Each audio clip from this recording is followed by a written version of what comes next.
Hi friends, நம்ம விஜய் மல்லி ஸ்டோரியில் வந்து பார்த்தீங்கன்னா மல்லி தான் வந்து வீட்டு விட்டு போயிட்டாங்க அப்படின்னு பார்த்தீங்கன்னா விஜயும் வந்து வீட்டு விட்டு போகணுமா அப்படிங்கிற மாதிரி ஒரு நிலமையில தான் தள்ளப்படுறாங்க. ஏன்னா ஒரு லேடி வந்து ஒரு வீட்டில் இல்லை அப்படின்னா அந்த வீடே அல்லகுல்லாலம் ஆயிடுது அப்படிங்கிறது வந்து எபிசோடில் வந்து ரொம்ப அழகாக காமிக்கிறாங்க அப்படின்னே சொல்லலாம். ஏன்னா மல்லி வந்து வீட்டு விட்டு போகிறதுக்கான காரணம் என்னென்னா வெண்பா அண்ட் விஜய் நல்லா இருக்கணும் அப்படின்னு சொல்லி தான் போயிருக்காங்க. ஆனால் அவங்க கொஞ்சம் கூட யோசிக்கல, மல்லி இல்லை அப்படின்னா அந்த வீட்லேயே அவங்க இருக்க முடியாது அப்படின்னு அவங்க நினச்சி கூட பார்க்கல. ஆனாலும் வந்து பார்த்தீங்கன்னா விஜய் வந்துட்டு வீட்டை விட்டு போகணும் அப்படின்னு தான் ரெடி பண்ணிட்டு இருக்காரு. அதுக்காக பேகு எல்லாமே அரேஞ்ச் பண்ணிட்டு இருக்காரு. அது அவங்களோட திங்ஸ் எல்லாம் எடுத்து வைக்கிறது மட்டும் இல்லாமல் வெண்பா கிட்டேயும் வந்துட்டு சொல்கிறாரு. வெண்பா கிட்டேயும் துணியெல்லாம் உன்னோட திங்ஸ் எல்லாம் எடுத்து வச்சிரு அப்படிங்கிற மாதிரி சொல்கிறாரு. அதை கேட்டோன்னே வெண்பா பாப்பா எதுக்குப்பா அப்படிங்கிற மாதிரி கேட்குறாங்க.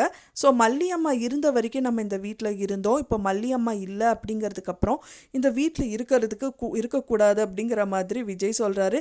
ஏன்ப்பா அப்படியெல்லாம் நினைக்கிறீங்க? மல்லியம்மா வந்து யாரு?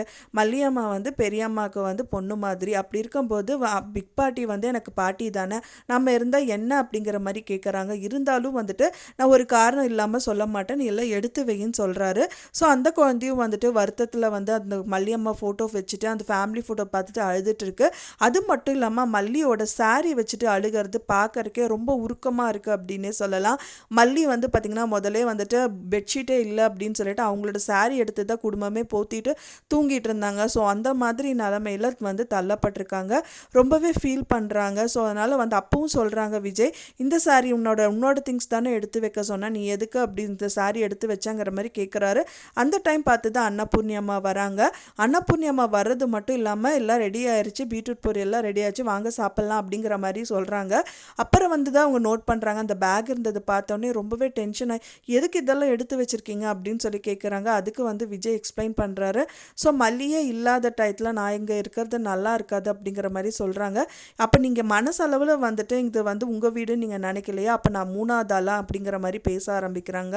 அப்படியெல்லாம் நாங்கள் நினைக்கலாமா அப்படின்னு. இல்லை, நீங்கள் பண்ணுறதுக்கான அர்த்தம் அப்படி தானே, நான் கடைசி காலத்தில் கூட வந்து பார்த்திங்கன்னா யாருமே இல்லாமல் சாகணும் தான் என்னோட தலையெழுத்து அப்படிங்கிற மாதிரி அவங்க நிறைய விஷயங்கள் சொல்லி புலம்பிட்டு இருக்காங்க.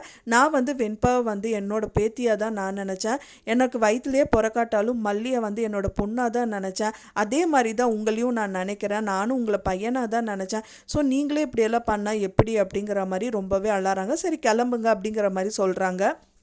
அதை பார்த்தோன்னே விஜய் வந்து பார்த்திங்கன்னா இல்லைம்மா நாங்கள் கிளம்பல அப்படின்னு சொல்லிட்டு பேக் வச்சிடறாங்க.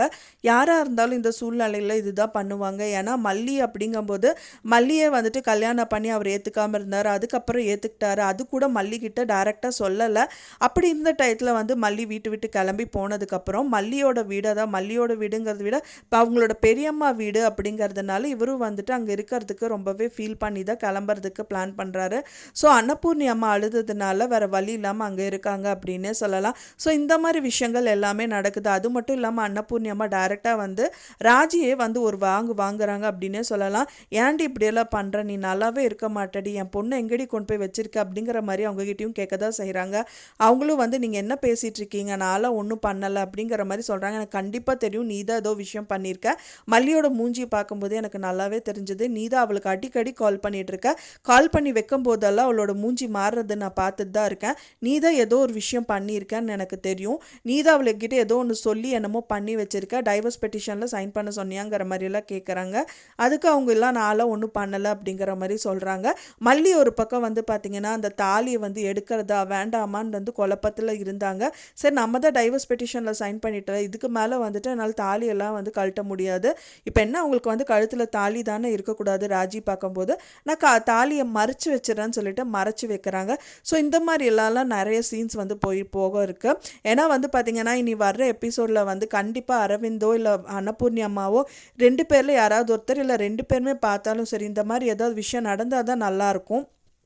மல்லி சொல்கிறது என்ன அப்படின்னா நாளைக்கு வந்து கண்டிப்பாக வந்துட்டு கோர்ட்டில் வந்துட்டு ஆஜராகணும்.